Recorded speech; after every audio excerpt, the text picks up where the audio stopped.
Welcome back, everyone. When we sit down at our keyboards and fire up an AI tool, it usually just feels like searching the web, right?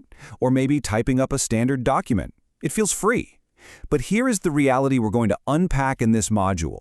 Every single prompt you type carries a real, measurable financial price tag for the organization, literally every time you hit enter. By the end of this module, you're going to understand exactly how your moment-to-moment choices dictate whether we're spending wisely or just completely throwing money out the window.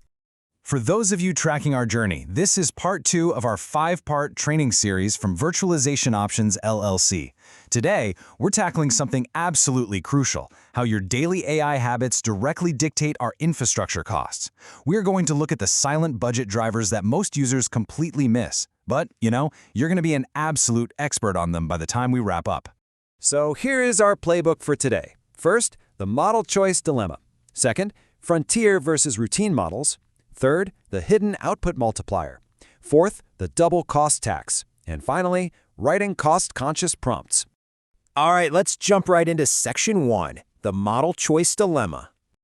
Think about this for a second. When you open up your AI interface, what is your default instinct? If you're like most of us, it's to instantly choose the biggest, most powerful AI model available on the list. But doing that for a routine task, it's literally like chartering a private jet just to commute across town for groceries.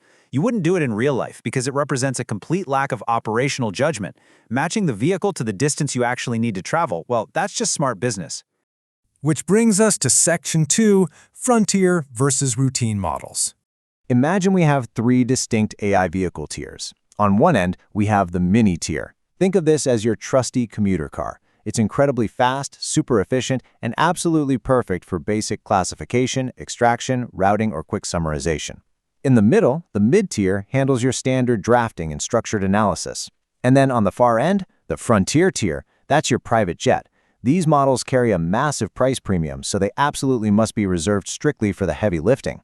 I'm talking complex reasoning, creative synthesis, and advanced coding tasks. To put this into perspective, look at this incredible number, 50. If you choose a smaller, task-appropriate mini model instead of just defaulting to that massive frontier model for a basic task, you can reduce your cost by up to 50 times. Yeah, you heard that right, a 50x cost reduction. And here's the best part, with zero drop in quality for that specific task. Imagine walking into the finance department and casually telling them you just cut a software bill by 50 times just by clicking a different drop-down menu. That is the kind of power you literally have at your fingertips. So let's make this highly practical for your actual workday. Here are the routine workloads that absolutely do not need frontier models. Classifying an IT or customer support ticket. Extracting key fields, like pulling dates or names out of a long document. Summarizing a standard meeting transcript. Routing a request to the right department. Or drafting a standard boilerplate email reply. If your task looks like anything on this list, you need to step down to a lighter model. Always start lighter, and then only escalate if the results aren't what you actually need. Okay, moving right along to Section 3, the hidden output multiplier. Now that we've fixed the model choice, we need to shift our focus to how much text you're actually asking that model to generate. To wrap our heads around this, we have to understand how we are billed.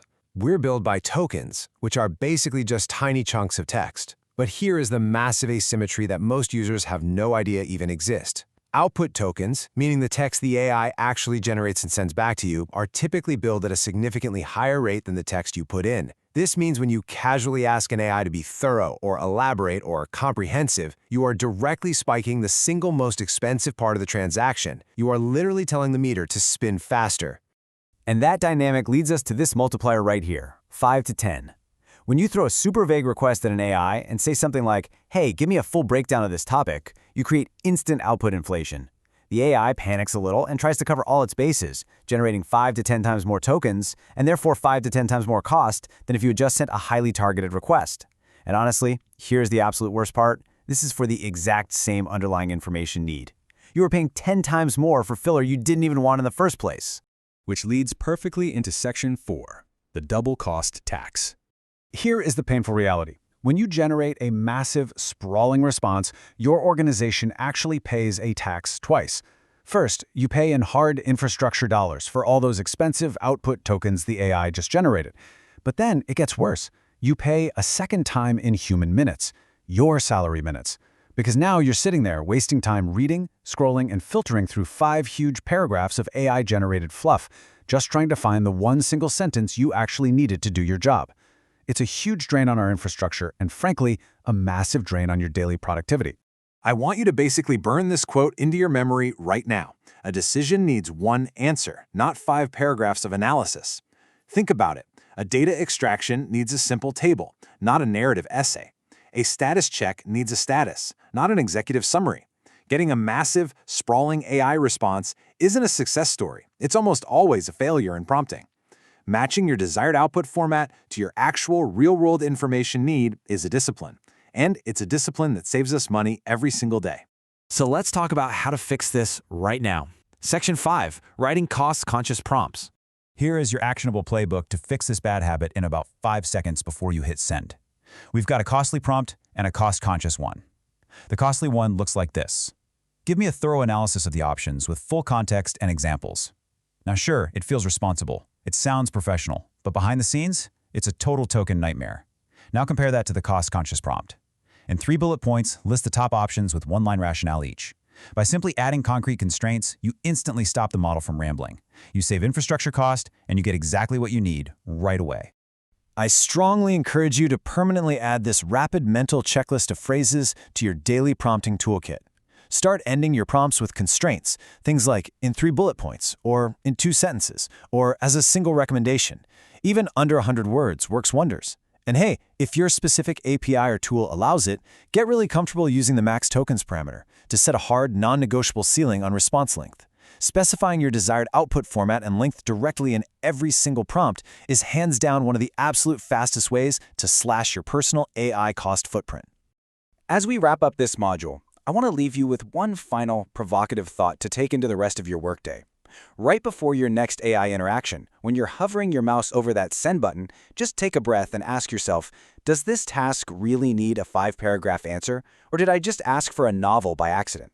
Remember, matching your model to your specific task and actively constraining your output, well, those aren't just IT guidelines. They are the true hallmarks of a smart, efficient, and cost-responsible professional. Thank you so much for joining me for part 2 of this Virtualization Options LLC series, and I absolutely can't wait to see you apply these strategies out there.